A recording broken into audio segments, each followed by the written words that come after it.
Tumal ng biyahe. Tumal ng biyahe. Ezekiel, Para Santa Isabel. ikaw ba binabayad mo ron? 30 lang. Kwenta kami ron eh. 50. Oo. Mahal naman. Kapangit ang tricycle mo eh. Kwenta talaga. Kwenta. 50 na ba? Oo. Kwenta. Ay.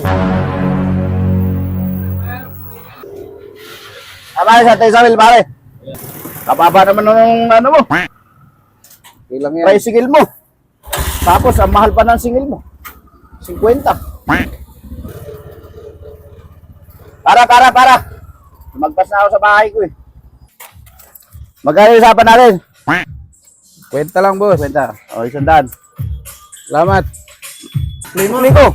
Saan tayo binayad ko? Andyan, kanina pa. Inapakan mo na. Ay, salamat. Salamat. Masyado na akong malakas para sa mundo ng mga tao. Kailangan kong makapunta sa mundo ng mga halimaw.